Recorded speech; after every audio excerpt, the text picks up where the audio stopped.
Good evening and welcome to Patrick TV. It's your savings tutor, Mr. Patrick Ban, with you this evening. This evening I want us to look at 5 easy ways that we can use to reduce our personal expenses. We always hear of increasing our income. I've mentioned that before. I've talked about how we can create a business and increase our income. That is very good. But if you are increasing your income and your expenses are also increasing, chances are that you end up being at where you were before you even started increasing your income. So today we want to look at basic things that we can do to reduce our personal expenses. And I believe that you are going to follow me through this short journey.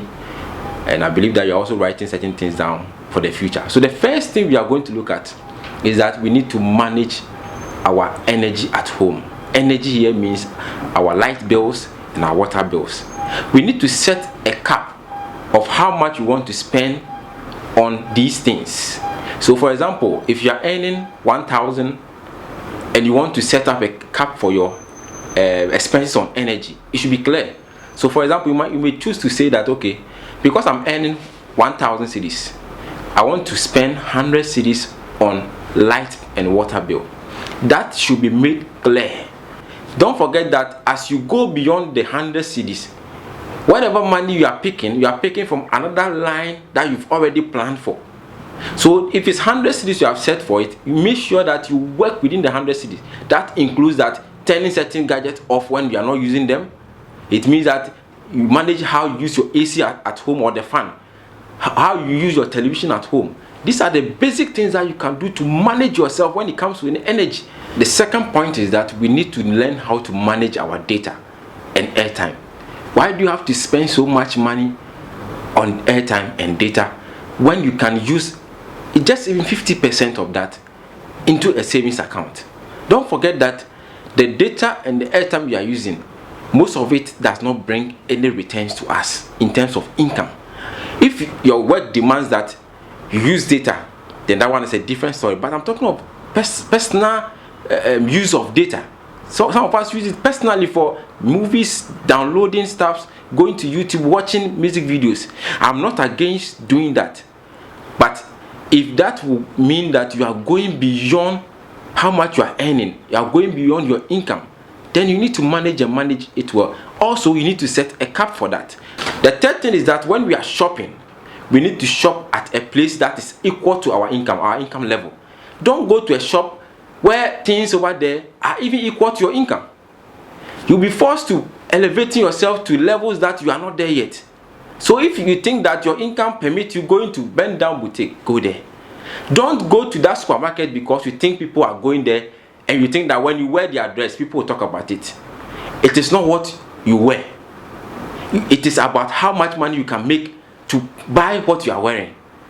Don't borrow so much to buy or shop at places that is above your level. The next thing I want to talk about is that we need to manage how much money we spend on our lunch on a daily basis. If it's possible, try and cook at least 3 times in a week for your lunch. So you cook at home and you take that lunch to the office at least 3 times a week. That small exercise you are doing can free your income of certain expenses that you'll be incurring when you go to work and you need to buy food in the afternoon. It sounds very simplistic, but that's the fact. And it's a proven fact that if you are able to cut down on the lunch at work by bringing in your own food, you are saving some little money there. You are gaining something small from that portion. The final thing I want to talk about to help us reduce our personal expenses is that I want every household to have a piggy box, or what we normally call susu box in Ghana. Every household should have that box at home where we place in little monies that we don't want to spend. Aside our bank account, aside the savings we are doing at the bank account, at the bank, we need to also put in this small money in the piggy box so that at the end of the month, the family together opens the box to know how much they've saved.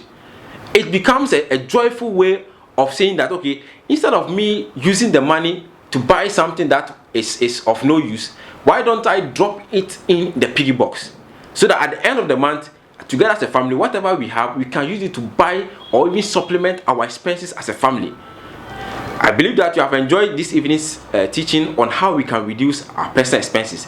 These are basic things that we all need to practice, and I believe that we are together. If you're able to go by them, we can free our expenses and gain more income that we can push into our savings and start a business with it. If you have enjoyed this evening discussion, I will implore you to subscribe to the channel and share the link with your friends.